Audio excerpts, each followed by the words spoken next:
Olá, gente. Estamos em mais uma segunda-feira aqui em Brasília, reunidos para prosseguirmos nos comentários do livro As Dores da Alma, ditado pelo Espírito Hamed, e hoje conversando novamente sobre o egoísmo, uma outra chave simbólica. Vamos dar início? Kardec, o sistematizador dos ensinos espíritas na Terra, comenta: a propriedade que resulta do trabalho é um direito natural, tão sagrado quanto o de trabalhar e de viver. E as vozes do céu, sob a direção do Espírito da Verdade, afirmam: não disse Deus, não roubarás? E Jesus não disse: dai a César o que é de César? A avareza não deve ser entendida apenas como um defeito ou uma falha humana a ser corrigida de modo compulsório, mas precisa naturalmente ser compreendida em sua origem mais profunda. A falta de generosidade e a insensibilidade em relação às necessidades dos outros tem raízes numa defesa psicológica, que desencadeia nos indivíduos uma ruptura na conexão entre o seu mundo emocional e o seu conteúdo intelectual. A criatura sovina isola-se em si mesma. Nada tem importância para ela a não ser a contenção doentia generalizada em relação à sua própria vida interior, e não só em relação aos outros, como se pensa habitualmente. A mesquinhez pode manifestar-se ou não com a acumulação de posses materiais, como também pode aparecer como um refreamento de sentimentos ou um autodistanciamento do mundo. Acho que a gente pode começar por aqui, Dani, está aberto a comentário. Bora lá, né? É interessante essa primeira frase que Kardec, que Hamed coloca, que é uma frase de Kardec, né? A propriedade que resulta do trabalho é um direito natural, tão sagrado quanto o de trabalhar e de viver. É engraçado como que nós temos conflitos também em relação ao ter, né? Mas o ter de uma forma natural, o resultado do nosso trabalho, o resultado do esforço de cada um, assim, na construção, né? De um patrimônio não é errado. Pelo contrário, como Kardec coloca, que é algo, é um direito natural da pessoa, né? O problema é quando a gente vira refém das coisas materiais e o nosso mundo gira em torno só disso, que também é um outro aspecto que nós temos dificuldade. Às vezes a gente vive tão imerso na nossa realidade material que a gente não consegue nem ao menos ter um cultivo de uma vida espiritual, né? Então, assim, as coisas são bastante interessantes porque tem vários aspectos para se observar, né? E às vezes, ao acumular coisas aqui na Terra, coisas materiais, nós estamos também, de alguma forma, camuflando sentimentos que há dentro de nós. Isso é muito interessante, né? Tem um cara chamado Fernando Freitas que ele fala, né, sobre a consciência sistêmica. E uma das coisas que ele traz é que aquela pessoa que ela teve falta de afeto quando ela era pequena, quando ela era criança, ela sentiu necessidade do acolhimento e ela não teve. Ela sentiu necessidade da segurança e ela não teve. Geralmente, veja, ele não afirma, mas geralmente essa pessoa, quando ela é adulta, se torna adulta, uma das preocupações dela é de ter segurança física. Então, o que que ela começa a fazer? Ela começa a comprar imóveis. Então, aquela pessoa que ela vai, de alguma maneira, construindo a segurança dela no bem material. Olha que interessante, né? Mas não é errado, novamente, repetindo, não é errado nós termos as coisas materiais. O problema é quando isso esconde alguma coisa que está nos ferindo. Porque se a gente não olhar para dentro de nós, nós corremos o risco de passar a vida toda nesse acúmulo de bens e de não conseguir resolver as nossas questões internas, né? A Maíse Braga, ela conta uma história de que ela tinha um cardiologista, né? Então, chegou uma pessoa relativamente jovem, por volta dos 40 anos, no consultório do doutor e estava tendo um infarto. E aí o doutor perguntou, mas você, uma pessoa bem-sucedida, chegou com uma Ferrari lá na porta, né, do hospital e tá aqui, o que está acontecendo, né? Ele falou assim, não, é porque justamente por isso o que me trouxe aqui foi uma Ferrari, não foi um jatinho, não foi um helicóptero. Então, para a gente ter ideia, às vezes, do quanto que faz mal para a gente algumas perspectivas que a gente tem em relação às coisas materiais, né? Elas são, no final das contas, nós somos usufrutuários de tudo que há no universo, né? são donos, não no sentido de apego, né? Eu deixar você comentar agora. Dani, e é verdade mesmo, né? Usufrutuários, essa palavra, ou seja, aquilo que eu tenho hoje pode me ser tirado amanhã, né? Pelas mais diversas circunstâncias da vida, ou não. Mas é interessante também isso que você conta, né? Que às vezes por questões equivocadas a gente quer vivenciar, assim, exteriormente uma liberdade financeira ou esse acúmulo material, né, escondendo ali dentro de nós uma série de outras coisas, de inseguranças emocionais, né, de falta de afeto. E eu acho que ele comenta bem sobre isso, né, que é também assim, a criatura sovina isola-se em si mesma, né, então não é é um isolamento muito interior, né? Nada tem importância para ela a não ser a conexão doentia e generalizada em relação à sua própria vida interior e não só em relação aos outros, como pensa habitualmente. Então, pode ou não manifestar-se com a acumulação de posses materiais, como também pode aparecer como refriamento dos sentimentos ou um autodistanciamento do mundo. Então, me isolo, né? Me isolo ali tanto na minha nozinha, nesse mundo interior, mas nesse mundo interior que também é uma fuga, né? Esse não quero entrar em contato com os meus sentimentos, não quero entrar em contato também com o mundo e com as suas várias perspectivas, né? Às vezes tem que lidar com abandono, às vezes tem que lidar com segurança, às vezes lidar com as flutuações da vida e das pessoas, das circunstâncias, né? Prefere ficar ali dentro, bem fixadinho, né? Como se diz, guardadinho ali dentro da nós. E o quanto também a vida é esse processo de se abrir, né? Então, deixa eu me abrir para o mundo, deixa eu também sair desse meu egoísmo que é de viver só para mim e de distribuir esse meu amor. E é tão bonito porque ontem eu estava na casa da minha irmã jantando e aí tirei uma das mensagenzinhas do livro das atitudes e falava sobre a atitude altruísta, que é assim, quanto mais eu dou, mais eu recebo e mais eu entro nesse fluxo de abundância e de prosperidade do mundo como um todo, de todas as energias, né? Então, o contrário desse egoísmo também seria, de certo modo, esse altruísmo, né? Que é eu me abrir para o mundo, abrir para as possibilidades, abrir para quem está ali do meu lado, abrir para ser escuta, né? Porque nesse mundo em que a gente tanto fala, se abrir só para ser escuta, sem não necessariamente ter que dar um conselho, às vezes a pessoa só quer ser ouvida, né? Então, ali as formas como a gente pode sair um pouco disso, né? Me identifico que sou um pouco assim, e de algum modo nós estamos aqui nesse mundo porque temos, né, nos mais variados graus isso dentro de nós. Então, como é que eu posso fazer para estimular esse meu outro lado, né? Para eu não me isolar para o mundo, para eu permitir que esse meu amor, que é gigantesco, possa fluir em tantas outras direções, né, Dani? Eu acho que é isso, quando você entra nesse fluxo da vida, que é a doação, né? E que quanto mais se doa, mais se recebe, nesse processo que a gente já sabe das trocas, nossa, o quanto a nossa vida também vai se transformando, mas o quanto é pedido mesmo da gente para se abrir, porque a gente tem uma certa resistência mesmo, né? O mundo, as regras sociais, o mundo como um todo, não nos estimula a fazer isso, né? Mas que a gente possa ir aí se abrindo essas comportas do coração, do amor para o mundo. E lembrando também, né, Tássia, que aquilo que a gente oferece ao mundo inevitavelmente retorna a nós, né? Então, se a gente for pensar do ponto de vista, assim, de você ser mesquinho, de você ser egoísta, de você ser avarento, de alguma maneira você também vai se encontrar com aquilo ali em algum momento, né?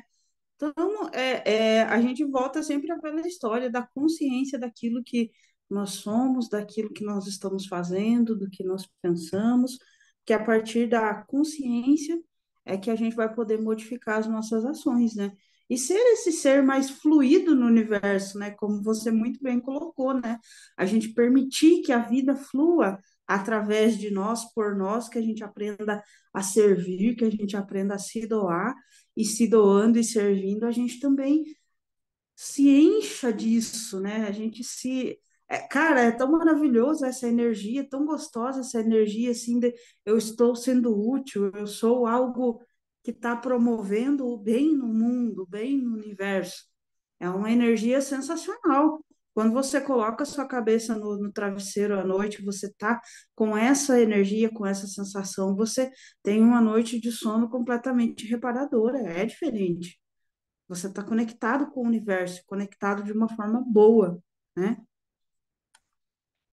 E o quanto é isso, né, Dani? O quanto servir também, me veio muito isso agora, o quanto de servir, esse se doar, é isso, né? Primeiro a gente se preenche dessa energia maravilhosa, depois a gente doa tudo isso, nesse circuito que vai sempre retornando, indo e voltando, né?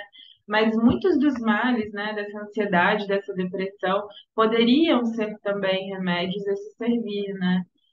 E o quanto isso me foi transformador também, né? E tem sido ao longo dessa minha trajetória, assim, o quanto a gente se permitir fluir na vida é isso, é uma boa noite de sono, são pensamentos melhores que a gente vai cultivando, são energias melhores que a gente vai entrando em contato, então que bonito é esse processo mesmo, sabe? De realimentação, né? E aí ele fala assim, né? Desencadeia nos indivíduos, então essa insensibilidade em relação às necessidades dos outros, né, tem raízes numa defesa psicológica que desencadeia nos indivíduos uma ruptura na conexão entre o seu emocional com o seu intelectual. Ou seja, né, há uma ruptura mesmo entre aquilo que eu sinto e aquilo que eu penso, né? E aí, quando há essa ruptura, eu não consigo esse fluir da vida, né? E é uma defesa psicológica, né? Eu não permitir que a vida flua através de mim. Então, me parece que é uma síntese assim, do egoísmo seria muito isso, né? Eu deixar de travar contato entre o meu emocional e o meu intelecto, que deseja outras coisas, da razão ser ali muito privilegiada, mas pouco sinto, pouco me entendo, pouco me vejo, né? E aí o contrário disso seria exatamente essa conexão profunda entre aquilo que eu penso, aquilo que eu sinto, e então entrego ao mundo, né? Nessa conexão mesmo. Então que a gente possa ir se libertando mesmo, se conectando mais, unindo essas duas pontes que são tão importantes, né? Vamos continuar, né, Dani? Você tem mais algo a comentar? Como a matriz interior, como a matriz interior se fundamenta numa necessidade reprimida da pessoa que não consegue se relacionar com as outras, nem mesmo dela se aproximar para a permuta de experiências e afetividade, ela se sente solitária e assim compensa-se acumulando bens. Constrói torres e muralhas imensas para se proteger do empobrecimento que ela mesma vivencia inconscientemente há muito tempo, a escassez e a inibição da aproximação social e afetiva.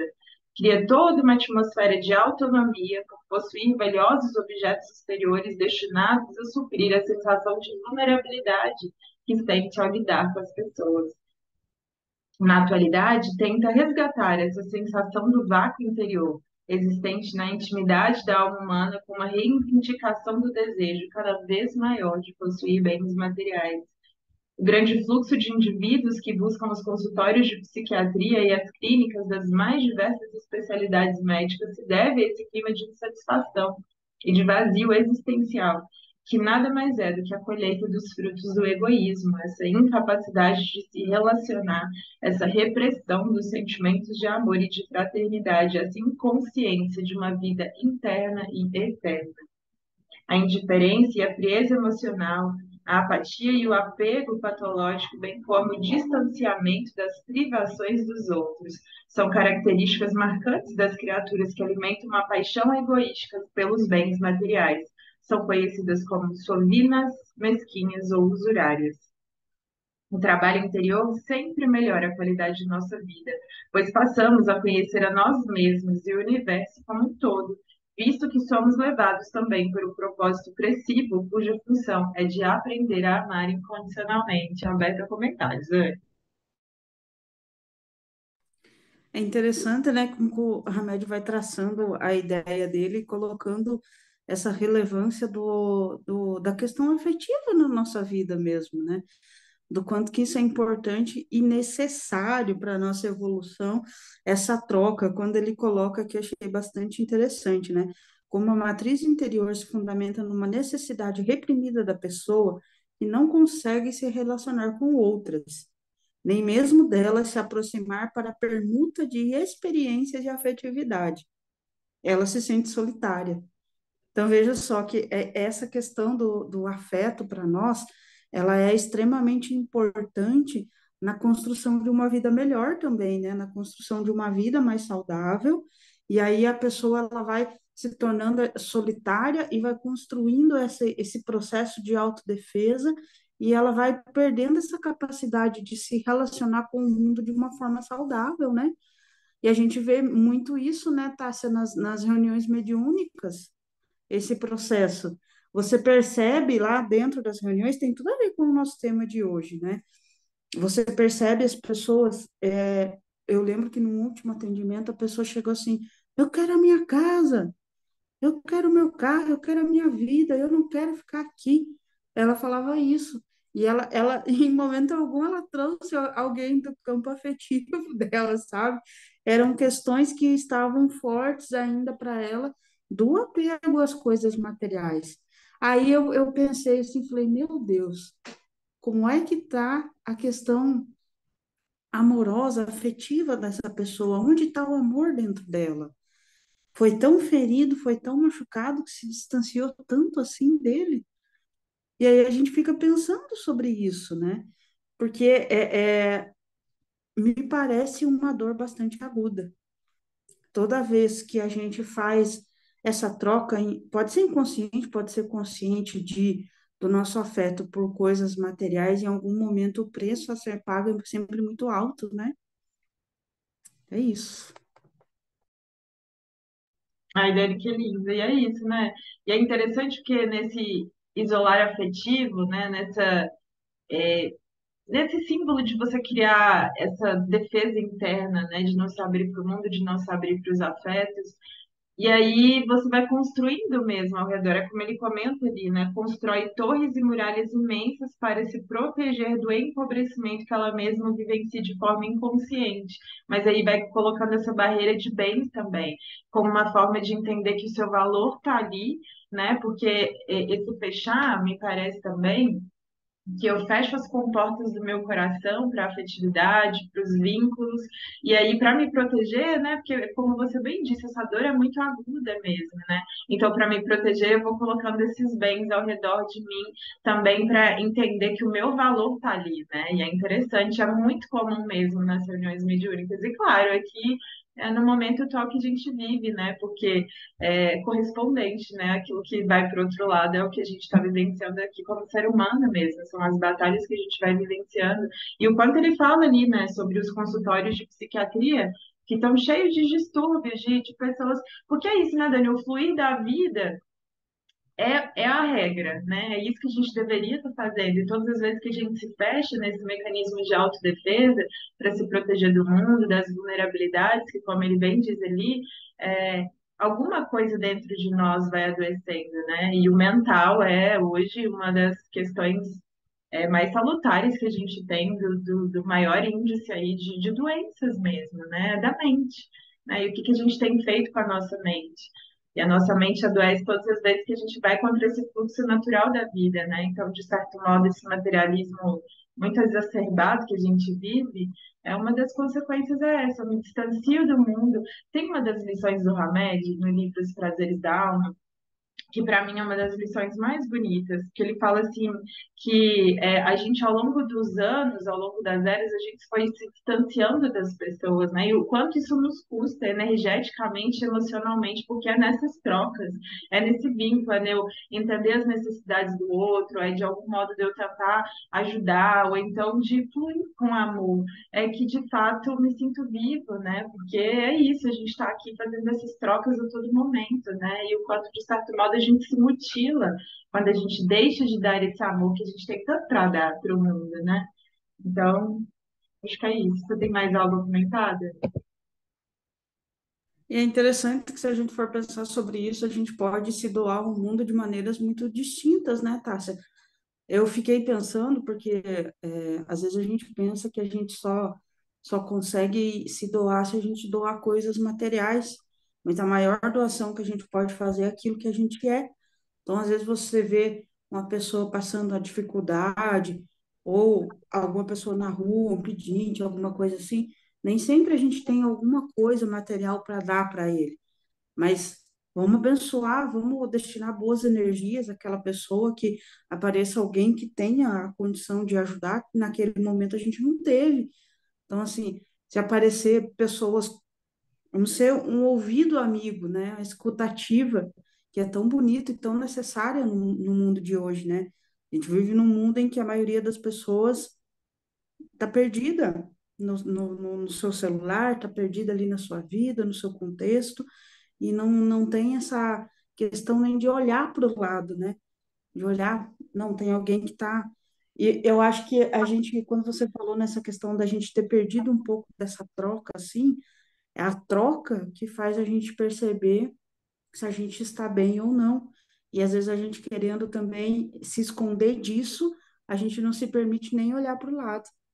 Mas não é que o Chico mesmo trazia para a gente histórias de que quando, de uma orientação de Emmanuel, que quando ele não estava bem, era para ele ir em algum lugar, para ele visitar pessoas que estavam ali precisando de ajuda, precisando dele, para que ele visse que o mundo não era só a dor que ele tinha também.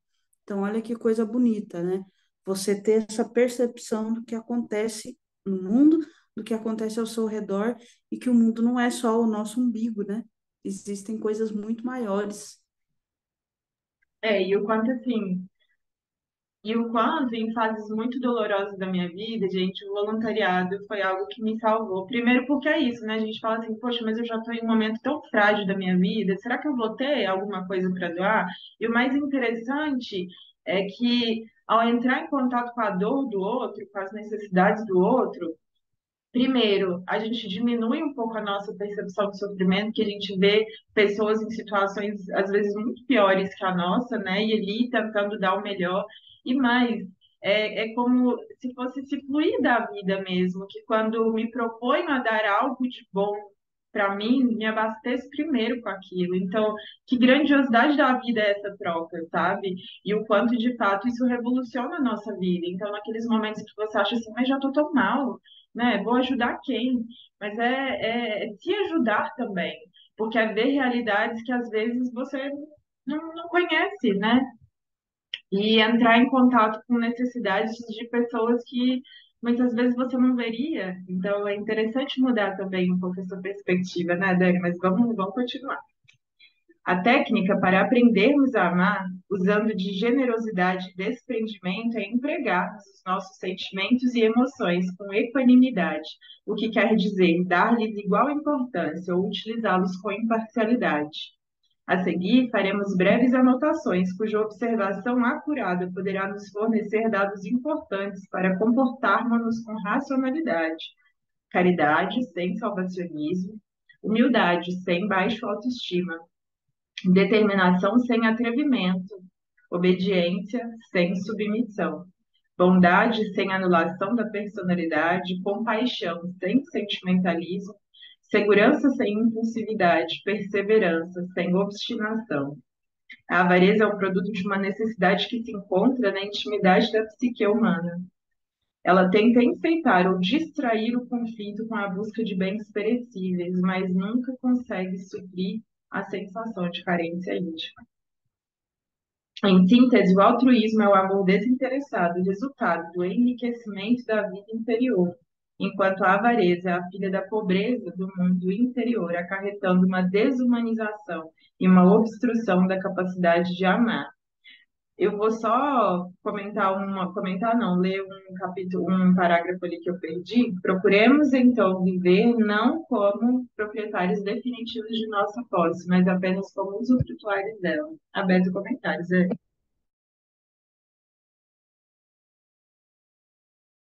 É interessante porque essa questão é justamente isso, né? Se a gente for pensar, procuremos então viver não como proprietários definitivos de nossas posses, mas apenas como usufrutuários delas. É isso.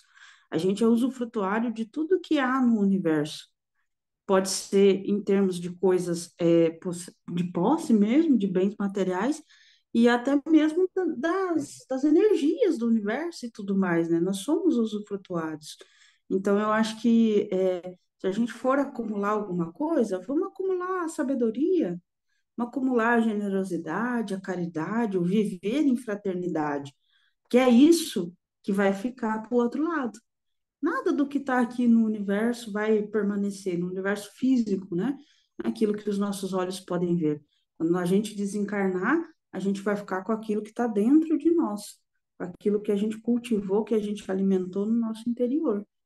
Então, acho que a grande lição de hoje é sobre isso, sabe? Sobre a gente construir no nosso interior, até mesmo porque, vamos pensar assim, eu estava pensando antes, quando você estava lendo, né? A gente vê tantos desastres naturais que está nas leis universais também, né?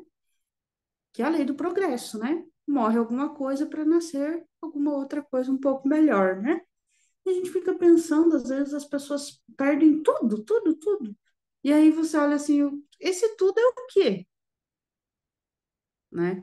Tudo bem, é muito complexo essa questão de você, num momento, você ter o celular, você ter para onde voltar e de repente você não tem mais nada. Mas aí você vê a pessoa lá procurando o ente querido dela lá. Nossa, eu encontrei. Tipo, aquilo ali sim é a sensação do tá tudo bem, sabe? Porque a pessoa encontrou aquele afeto, aquele ser querido, aquele ser amado. Então você percebe que muda também a perspectiva de valor das coisas, né? E olha que bonito que é isso. E é a própria vida trabalhando nas transformações que às vezes precisam acontecer e que a gente bloqueia até o último suspiro, né? Aí a vida acontece, vem e traz esse processo de renovação, de transformação, que é também o que acontece quando a gente desencarna. E a gente se depara com uma outra realidade diferente. Mas se você estiver firme no seu interior, se você tiver construído uma boa base interna, daí trazendo isso que o Hamed traz aqui, né? Das observações acuradas que poderá nos fornecer dados importantes para comportamento com racionalidade. Isso aqui serve para a nossa vida como um todo. A nossa vida aqui física, enquanto a gente está aqui encarnado, mas também quando a gente desencarna. É um roteiro, basicamente, né, Tássia? Muito bonito. Caridade sem salvacionismo. Até onde nossos pés puderem alcançar, eu te ajudo, eu te auxilio, eu me ajudo, eu me auxilio, a gente está junto. Mas a decisão final é sempre o seu livre-arbítrio. A gente entender isso. Humildade sem baixa autoestima, né? Que ele traz para a gente. Né? Determinação sem atrevimento. Aquelas pessoas que são cegas, assim, que querem cegamente fazer, fazer, fazer, fazer, e às vezes não tem noção. Olha, isso daqui, a sabedoria me diz que nesse momento a gente não consegue fazer. Nós precisamos angariar forças para poder ter um resultado melhor. Quantas vezes a gente consegue fazer isso, né? Obediência sem submissão. Isso aqui é o que Kardec fez, né? Se a gente for pensar a fé raciocinada. Ele não era submisso à espiritualidade, mas ele estava sempre ponderando, raciocinando, refletindo, sempre, claro, sob o auxílio da espiritualidade, mas não cegamente também. Bondade sem anulação da sua personalidade, compaixão sem sentimentalismo, segurança sem impulsividade, perseverança sem obstinação. Eu achei que isso aqui foi uma coisa muito bonita que Hamed trouxe mais uma vez para nós, né? Para a gente aprender a viver melhor e pelo menos tocar um pouco no nosso interior para que a gente possa começar a refletir sobre isso, né, Tassi? Para que depois da reflexão a gente não viva só esse aprendizado, mas a gente experiencie isso, né? Que viva na prática isso.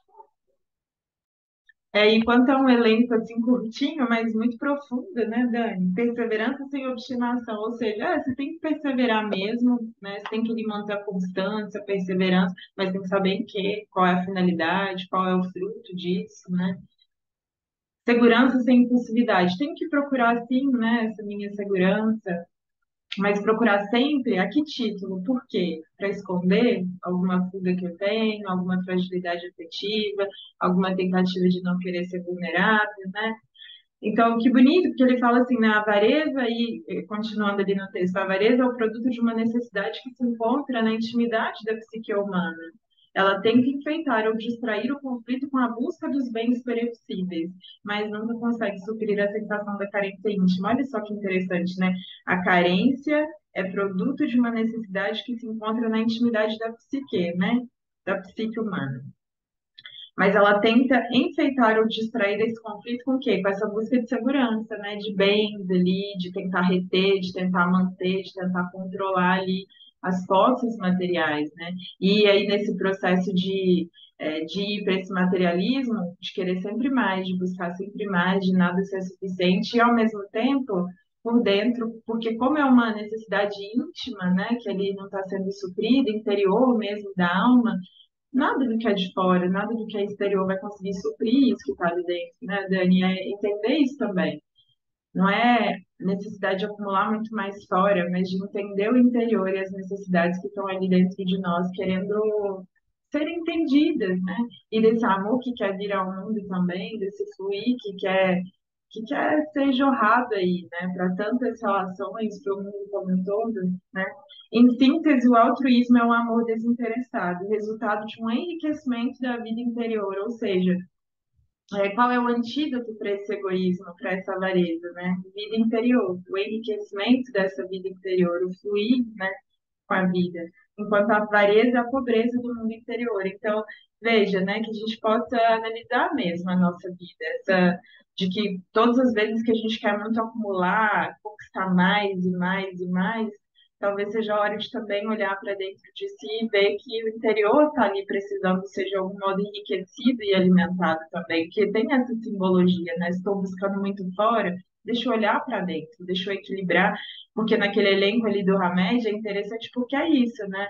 É a lei do equilíbrio, né? É o meio termo ali, é nem ir tanto para um lado, nem ir tanto para o outro, né? Ou seja, eu ser caridoso, mas sem ser salvacionista. Então, em geral, ou a gente vai para um polo, ou a gente vai para o outro, e não, vamos equilibrar isso, seja caridoso, mas não tente salvar as pessoas. Não acho que você é responsável, né, em absoluto pela vida delas, não queira conduzir as almas, né, que estão ali ao seu redor. Então, que a gente possa fazer também essa lei do equilíbrio e o enriquecimento dessa vida interior, né? O enriquecimento dos laços, né? Nutrir mais o amor, sobre os mais diversos aspectos, que eu acho que isso já vai nos ajudar aí com esse egoísmo. Você tem mais algo a comentar, Dani? Eu acho que a gente fica com essa ideia mesmo, né, de tentar buscar, né, entender o que eu estou tentando preencher, qual é o vazio que tem dentro de mim que eu estou tentando preencher com coisas externas. E aí, a partir daí, você buscar esse equilíbrio, né, em verdadeiramente se olhar, se enxergar, ver o que é, e aí você partir para a vida externa também, porque nós estamos encarnados, então a gente também não consegue fugir disso, né? Mas viver nesse equilíbrio, né, Tássia? Você sabendo, eu estou consciente, eu estou fazendo isso, por aquilo, né? Entender os porquês, entender as demandas internas, as demandas externas, e não ser assim conduzido de uma forma, viver de uma forma cega diante disso, né? Ter um pouco mais de consciência daquilo que a gente consegue fazer, daquilo que a gente dá conta de fazer, daquilo que precisamos fazer, que já é urgente na nossa experiência aqui, né? E é isso, é isso. A gente entender que a fraternidade é talvez a coisa mais bonita que há no universo, esse amor altruísta, esse se doar, que proporciona uma fluidez diferente na vida da gente, né, Tássia? Às vezes você vê, acho que a irmã Dulce é um exemplo muito vivo disso, né? A irmã Dulce era um ser extremamente altruísta, se doou tudo que ela conseguiu se doar aqui no mundo. E eu lembro de uma história que Divaldo conta, né? Que ele foi visitar a irmã Dulce e toda vez que ele ia visitar ela, ele doava uma cama para ela, né? E daí toda vez que ele chegava lá, ela estava deitada, dormindo numa cadeira, uma cadeira seca, dura, assim, né? E aí o Divaldo, oh, meu Deus, mas, né, eu já doei uma cama confortável. Não, mas é porque tem outras pessoas que estão precisando, daí eu dou para elas e fico com a minha cadeira. Cada vez que você vem, eu ganho uma cama nova. Tipo assim, sabe? Então, assim, a percepção da pessoa, assim, do quanto ela também pode fazer o bem no mundo, né? Mesmo que, no caso dela, com a dose de sacrifício. Mas e nós? O que nós estamos fazendo?